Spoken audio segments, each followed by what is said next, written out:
Hey, how's it going? I just got home from work. It's probably like 2 o'clock in the morning in Vientiane, Laos. So, before I begin, I just want to say it's super weird. I'm looking at myself, talking to the camera. But I guess it's a form of therapy so I can leave the past behind me and finally get to move on. So, I'm in the land of many elephants, Laos.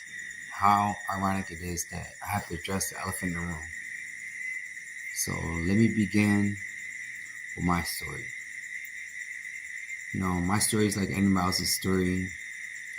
I was born in Thailand. We got sponsored. We went over there. We moved to the ghetto. My parents didn't know English. I went to Esau. They worked their way up.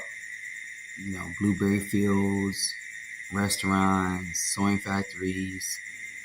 I was a little bad kid running the streets.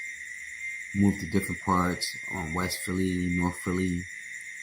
Got settled. My parents finally got into the same company. They ended up moving to the suburbs. Like I said, my story is not different from no one else's story. There's no excuses. My parents, they loved me. They showed me how it is to work hard. It was just me and my brother. We had a great support system. Uncles, aunts, friends, family. So there's no excuse the way I turned out the way I turned out. But eventually, we did end up going to a good place, good education, and I was still being a rebel, trying to think I knew everything, and never listened to my parents. Long story short, I ended up making a bad decision when I was 16. It was two groups of kids fighting. We didn't plan to go kill nobody or knew anybody personally. So, so I was, no, let me correct that. I was 17. I just turned 16 in June. So this issue happened when I was September. Obviously, I feel bad. I didn't want nobody to, pass away. I didn't know the kid. I didn't see what happened. It was 1994. It was two groups of kids fighting. I was in the area. The situation got bad where somebody was passed away. But what made the situation bad was the 911 tapes coming out and the 911 operators video getting leaked and how they was handling their job. And it was a Caucasian kid. I was the only Asian, so it wasn't no Asian gang stuff. 7 of us ended up getting arrested. I was only Asian, like I said. I was 17 at the time. My parents were not citizens. I did not come into this country illegally. I got sponsored. I had a green card. And if my parents were citizens when I was a minor, or I did not get in trouble when I was a minor, when I became an adult, I would have been eligible to take the citizenship test and become a citizen. Unfortunately, that did not happen. Like I said, it was two groups of kids fighting. I never met the person that passed away. I never talked to him. I never knew him. I never planned to say, hey guys, let's go do this to this person, or let's go do this, period. It was two groups of kids fighting. I was 17 of me. It was probably 10 minutes of my life. Everybody got into altercation. The area was pretty big. I didn't see what happened. The next day, we found out somebody passed away, and they arrested everybody that was involved. Like I said, I had 6 co-defendants, myself making 7. So we all got charged with murder, criminal conspiracy, and possession of instrument of crime. Fast forward, possession of instrument of crime got dropped. So we all had 2 charges, 7 co-defendants, including myself. The other co-defendants were black, white, Spanish, and they were all American citizens besides myself. We stood in the county jail. I was in the county jail. They certified me as an adult. I'm not going to try to talk about the time I did in there. It is what it is. I'm not saying I didn't deserve it, but I was there. I didn't see what happened. The area was big. I didn't know nothing. I went to trial. Everybody got possession and instrument crime thrown away. And then it was time for the sentencing and stuff like that. 5 co-defendants, they got convicted of criminal conspiracy, and they got a third-degree murder.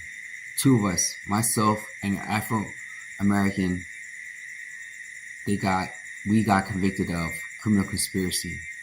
The maximum sentence was 5 to 10. By the time trial started and I got sentenced, I did not pay bail. So I already had like 2 years in there. So when they sent me upstate, I had 8 years to do. And when I went upstate, I was 19. This happened in 1994. I just turned 17. I did not get convicted of murder. I got convicted of criminal conspiracy to murder. Had other co-defendants that served their time like I did. They are free right now, and they don't have to deal with what I have to deal with. So I'm not an illegal alien. I didn't sneak into this country. I didn't do nothing of that sort. So I'm not gonna go into details. I got sentenced. I did my time from 17 to 27. After I maxed out my sentence in prison, I think it was about like 10 years or something. Because every time I went to the parole board, they denied my parole. It's not because of my attitude or how I was acting up in there.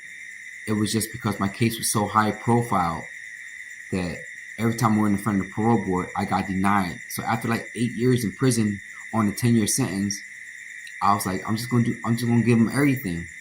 Stand 10 toes down. It is what it is.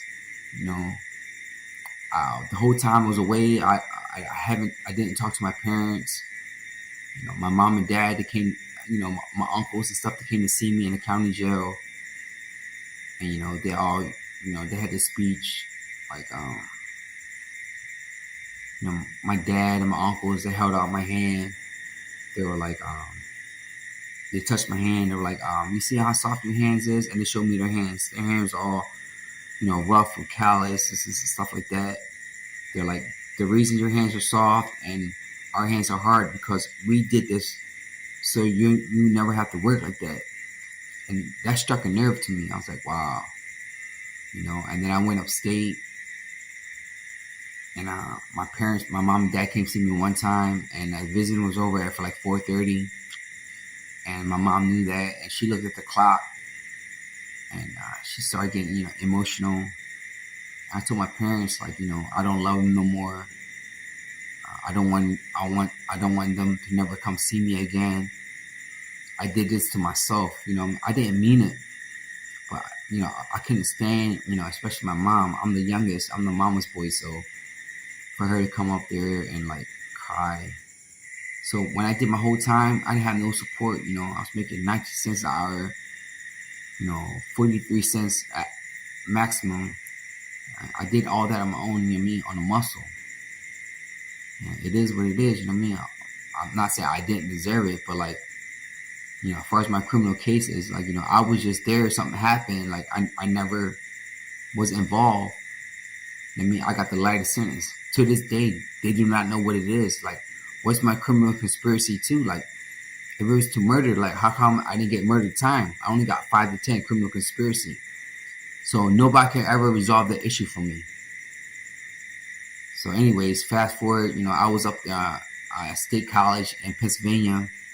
This was the time like 9/11 hit. So I was actually working in a maintenance crew while I was in prison, and one of the planes fell down in State College around our area. So that hit kind of close to home.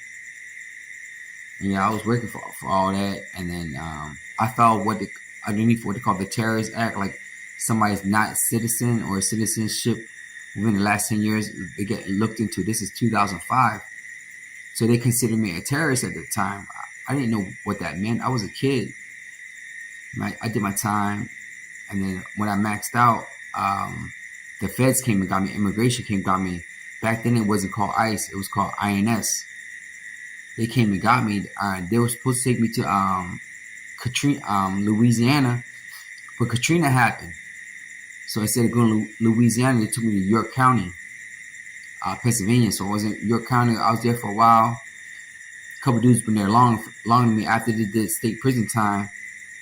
So, at the end of the day, long story short, after a couple times me seeing the judge, one of the homies was like, yo, bro, like, just tell him you want to go back to your country, that you won't be locked up no more. So my last hearing, I was like, went in front of the immigration judge in 2005. I was like, Your Honor, I want to go back to my country. I don't be incarcerated no more. I just want to be free. So the judge was like, well, unfortunately, you was born in Thailand, but your family from Laos. Laos is not taking nobody back. And you was born in a refugee camp, but we'll let you go if you sign this paper. Meaning that I waived my rights. With no attorney present. I waived my rights and saying, hey, listen, whenever my country decides to take me back, I will go back. I'm released under order of supervision. This is 2005. So from 2005 to 2025, I got my life together. I'm not going to go into details and all that. But, I was out here, working, grinding, got a job, got a car, paying taxes.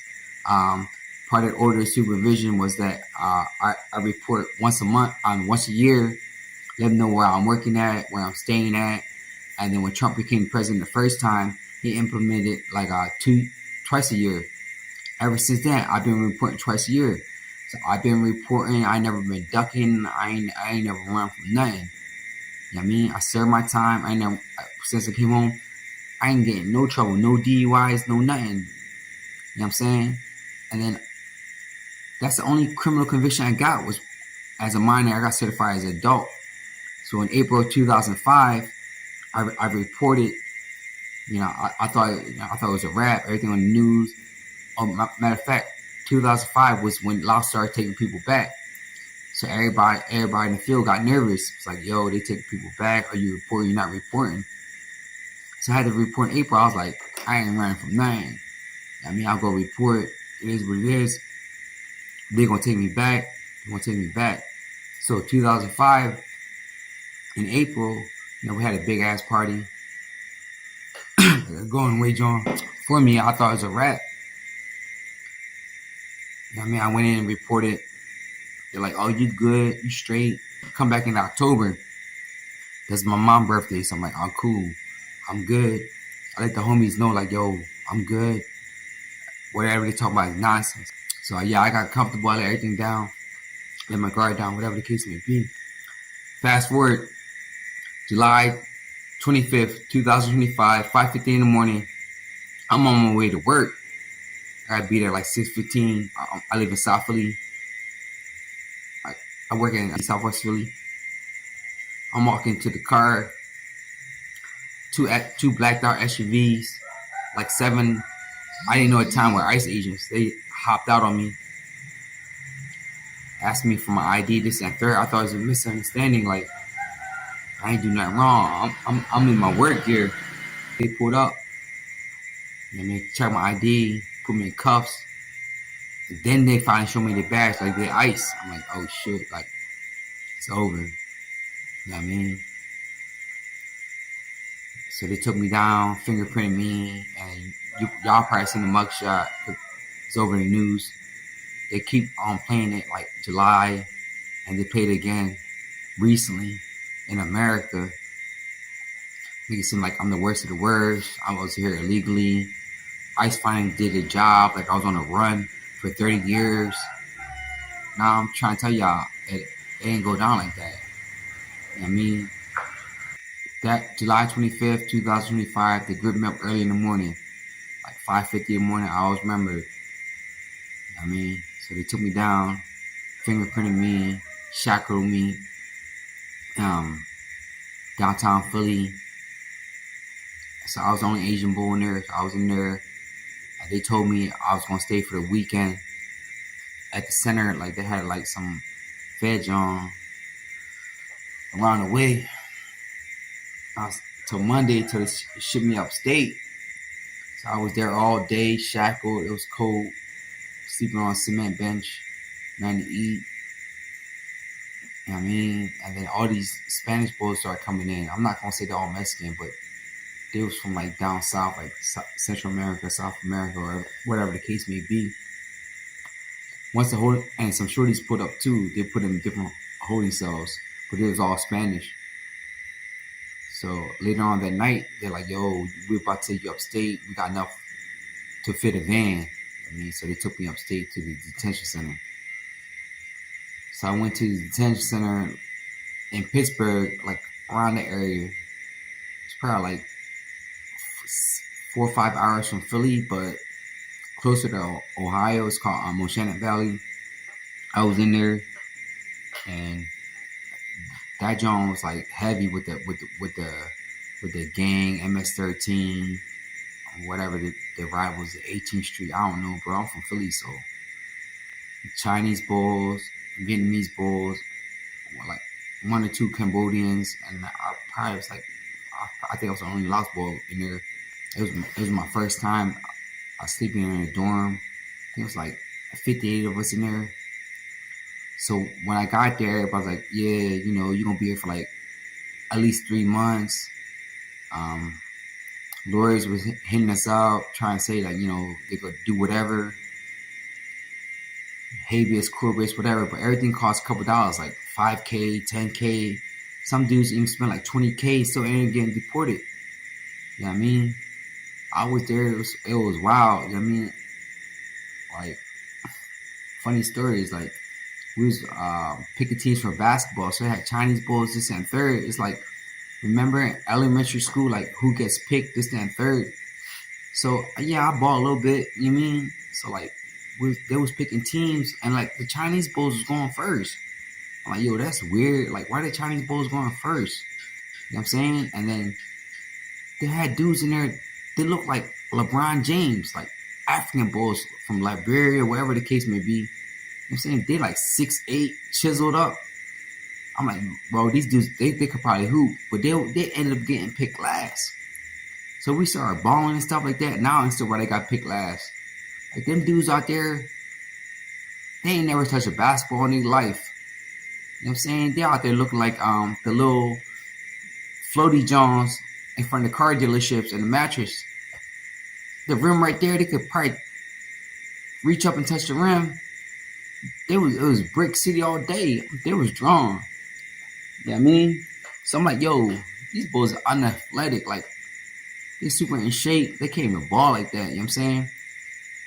So what messed me up was once we hit the yard and they seen that soccer ball, there was a Pele out there drawn. They was kicking it across it. I'm like, all right, so that's a twist. I ain't know that, you know what I mean? That's my first time. All right, soccer is really y'all twist.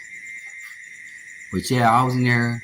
Everybody said I was going to be there for like 3 months. I only ended up being there for like a month. So basically, like, they tell you when your commissary go to 000, meaning like you have, even though you have funds on your account, when it goes to 000, meaning that you can't order that no more from the store, you about to get out of here. So a couple homies in there that I messed with, I was like, yo, bro, my joint 000. They're like, nah, bro, you only been here a month. It's not 000. I'm like, bro, let me show you. I'm trying to told you, like, my joint 000. I'm about to get out of here. Long story short, I got a knock on my. I was sleeping on the top rack. I got a knock on my rack. The ice bowl was like, yo, you about to be out of here. I'm like, let me see my travel documents. At that time, there was people that's supposed to go to Laos was getting sent to like Africa somewhere. So I was like super shook. Like, oh man, probably going to Africa or something. You know what I mean? Because they got me in here for a body. So yeah. So they knocked on my bunk, this and third. I ended up packing my stuff up. So let me tell you about the journey now. And this is in America. This is what I lived through. Like, this ain't no lies or no nothing. I mean, this after all the time in prison, 20 years being home and free and never getting in no trouble. This was probably the worst stuff I've been through these couple days in America before I got here. I mean, it was horrible. Everybody else's experience was different depending on what state you come in through. But the state I came through was Pennsylvania. So from Pennsylvania, I got shackled and handcuffed. That's protocol. Onto a bus. From Pennsylvania, they drove us to a bus, probably like 4 to 6 hours to like Youngstown, Ohio. And they put us on a plane. I mean, us meaning it's probably like 20 of us or something like that. But I was the only Asian boy. I mean, boy from Laos. They had one Cambodian overhead. So they put us on the plane from Ohio. It's all the same day, bro. From Ohio to Minnesota. From Minnesota, we landed, refueled, picked up some more folks. I mean, most of them, everybody was like Spanish descent. Then you see a couple Asian people. It was like Hmong, this and third. No Lao, no not like that. I mean, so from Minnesota, we went to Omaha, Nebraska. On the plane, shackled, Omaha, Nebraska, same day, never got off the plane. I mean, picked same process. For Omaha, Nebraska, we went to Louisiana. That's like a staging area. So I finally got off the plane, got unshackled, this and third. They put us in little dorms. I linked up with some Hmong boy. He's from Minnesota. We was in the same cell together. We was there for like 2 days. When you in there, they call you country, like they say like Argentina, like everybody from Argentina will line up. Say Guatemala, everybody from, you know what I mean? Like a couple days later, might say everybody from Guatemala, whatever the case may be. But they finally said, I mean, Laos, Cambodia, and Vietnam. So whatever, when you're in your dorm, they call you country, you line up, you about to be out of here. You know what I'm saying? So we was in Louisiana for like probably like 2.5, maybe 3 days. We actually got a chance to shower. So from Louisiana, they shackled us in handcuffs on a big ass plane, one of them 747 Johns. I mean, I never flew before. I flew one time to Cali. But other than that, I never been on planes like that. So anyways, from Louisiana, we flew to Texas, picked up some more folks in there, and then from Texas we went to Phoenix. Let me tell you about Phoenix. Phoenix was the worst. I don't know y'all ever been like in a holding cell, whatever it is, but it's like the whole people, it's, I think the maximum like 21 or whatever. It's like cement beds, a toilet, urinal, and a sink, and like 2 phones. It's supposed to house like 22 people, whatever the case. It says it on the door. 22 people max. And we in Phoenix, Arizona. You know what I mean? So they put everybody in by the country. The people from like Afghanistan, they had like 2 cells. The girls, they had their own cell. Yeah, there was females. Vietnam had like 2 cells. And Laos and Cambodia had 1 cell. They put 48 of us in a cell. You know what I'm saying? It's supposed to hold like 22 people. All we got was a blanket. So when we got in there, I thought, you know, it's just a staging area. We're gonna be out of there. But that wasn't the case. You know what I mean? Oh, no showers, only a blanket, and all they fed was bologna and cheese sandwich, an apple, some chips, and some cookies. Every 6 to 8 hours. I took a role as leadership because they were older folks. They're like older folks, like old enough to be my dad. They had some past crimes. They ended up getting deported, like Laos and Cambodian folks. So we was in a cell, 48 deep. We took turns sleeping. I was like, yo, bros, like let the old heads sleep first. We're rotate. And then if you have to use the bathroom, somebody's sleeping by the toilet. Mind you, this is, I don't know the measurements, but like this John's supposed to only hold like 22. We was at 48 deep just in the Laos and Cambodian cell. We had to take turns sleeping. You know what I mean? Once you're done sleeping, you let the next person sleep. We was in there for 5 days. 5 freaking days. I'm skipping over a lot of stuff because, you know, I'm still traumatized. I mean, I remember the guards used to walk by and I would say to them, like, if the media got hold of how you treating us, and if y'all treated dogs like this, they'll probably burn this place down. But we're human beings. Like, why y'all doing us like this? We get no shower, no nothing. Yeah, that was the roughest stop I had. So let me fast forward a little bit. Oh yeah, right before we left, man, they had the nerve to like throw us 2 cans of Axe body spray in there because they got to be on a plane with us, and they know we stink. So like, yo, you guys got sprayed down before you guys get on a plane. And I told you about the old heads, like the old heads. I'm gonna get funny later on, but yeah, the old heads, they was in there like they couldn't do nothing, and was like, yo, we got you, and make sure y'all sleep, make sure y'all eat. If we short on food, y'all gonna eat before we gonna eat. You know what I mean? While we was in Phoenix, yeah. So we was in there, and they threw us the body spray. We got on a plane. So it finished, I think 5 days. So the whole time, so I was 1 month in PA, my detention center, Shannon Valley, and then Ohio, Minnesota, Nebraska, Louisiana, Tennessee, and Phoenix all together. That's probably maybe 10 days total.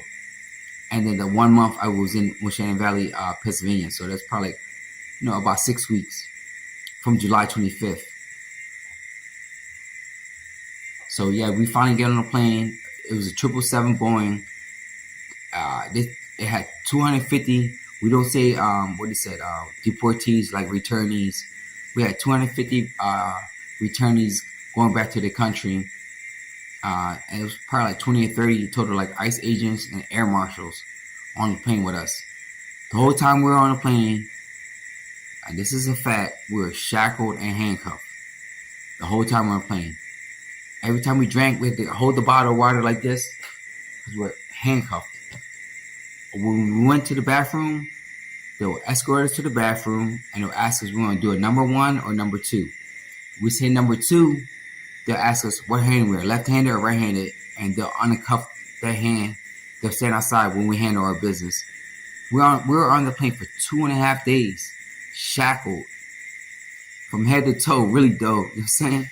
So from Phoenix, we flew all the way to, other people had different, I heard other people went through the Pacific.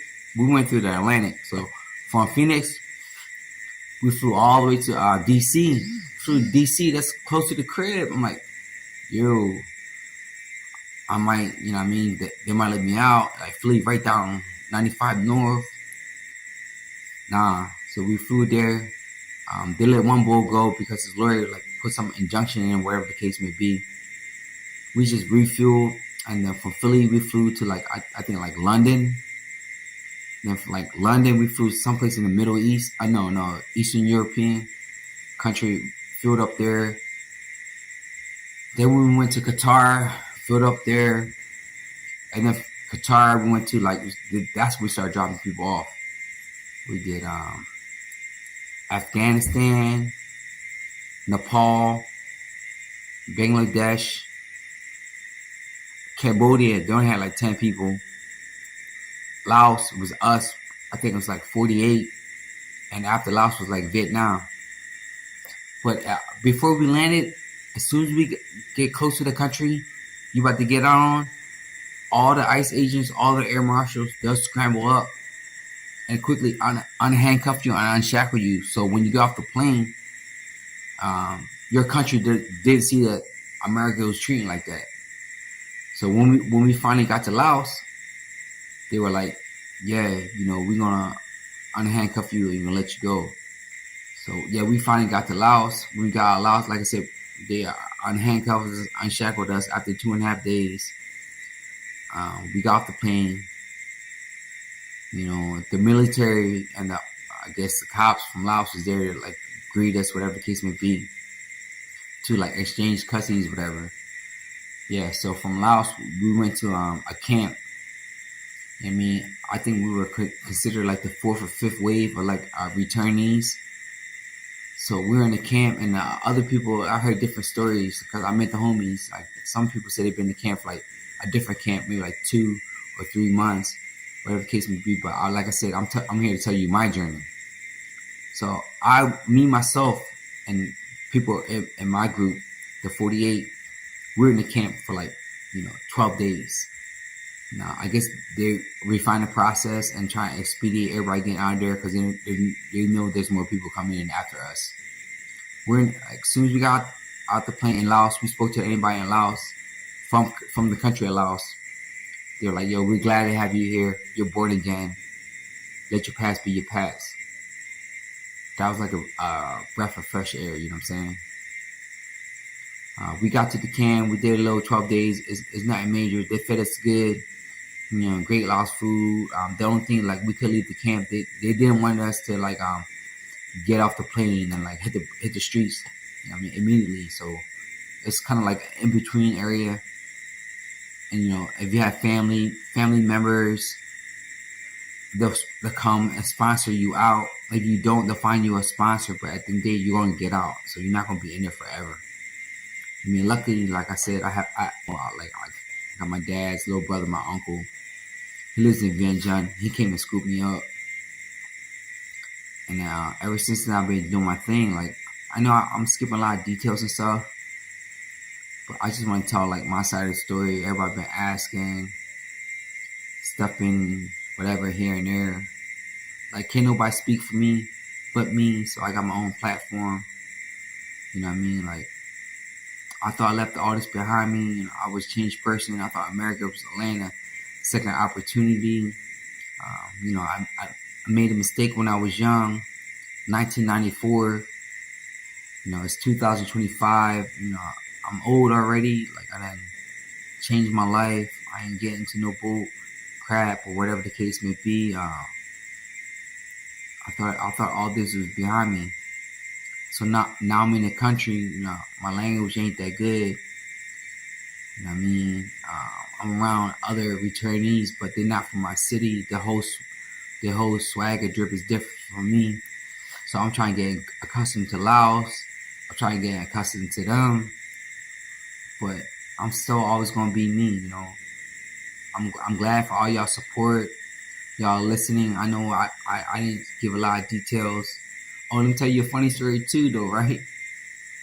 So yeah, one of the old heads in there, Laos boy, he like couldn't do nothing for himself. We had to make sure he eat this, that, third. Yeah, I seen him like a couple days ago out here in Vientiane. Old hair got like 2 shorties. He out here doing the Harlem Shake. Yo, bro, I was laughing. Yeah, but they think that they send us here, to hell. But Laos ain't like that. Regardless where you at, you're gonna make the best of what you can throughout any situation. You know what I'm saying? I just want to add one more thing about my situation. I left out a lot of details, but you guys can look it up on the internet, this and third. I was one of 7 people involved in my case. I got the least time. My only conviction was criminal conspiracy. Nowadays, it's on the news that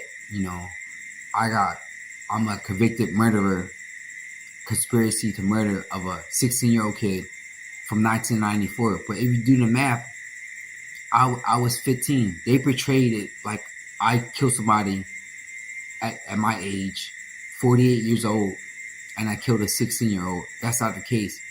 Obviously, that's a bad situation. It's a sad situation. I wish it never happened. You know what I'm saying? But nothing was planned. I'm not no monster. If you think I'm a monster, then I can't tell you any different. You know what I'm saying? You know, it's hard enough for me trying to get adjusted to a new country. But every couple months, y'all want to bring my case back up. Like I'm the worst of the worst. But if you really take time to see and understand, like, it's facts. It's not my words. This happened in 1994. Unfortunately, the person passed away was 16 at the time. I just turned 17. I never met the individual. I never seen the individual. I never talked to him. No, it was 10 minutes of my life. I was in the wrong place at the wrong time, and I straightened my life out. I was not an illegal alien.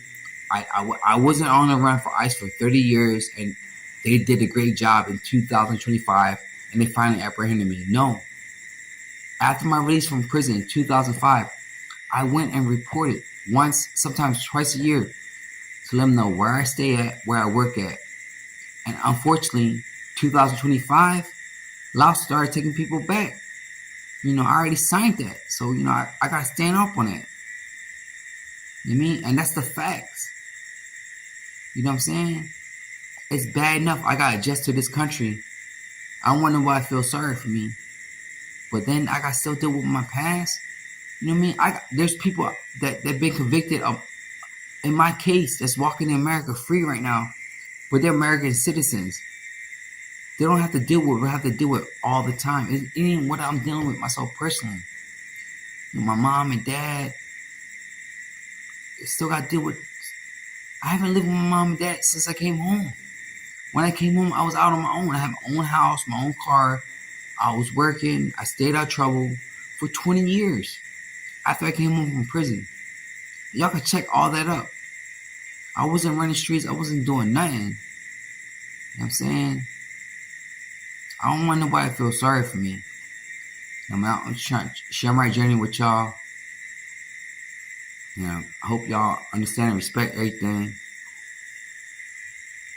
Try and make the best of life in Laos. And the only reason I got these pages up, YouTube and TikTok, is just to show people like, yo, regardless of what happened in your past, and if you do get sent here, there's opportunities out here. And I'm not gonna say it with my words.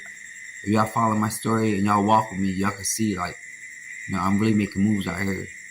You know what I mean? I kind of feel better now,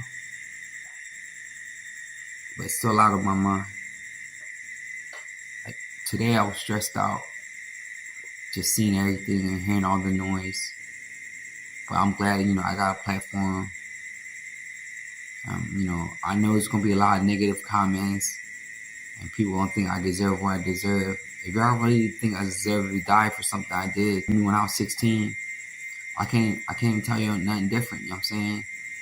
I showed. I didn't tell. Like, when I came home, I did my whole time 10 toes down. Like, I stood up on it.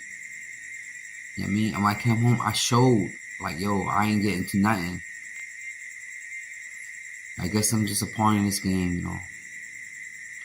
Thank you guys for listening to my story. I know I left out a lot of details and stuff like that. Hopefully I got time to answer y'all questions, but it's like dealing with the past issues in America, and still dealing with, like, trying to get adjusted. It's hard, you know, but if I break down whatever like that, then my support group, they're gonna break down too. So, you know, I go put my game face on and just be strong, you know. I have no choice. I mean, it's my life, so.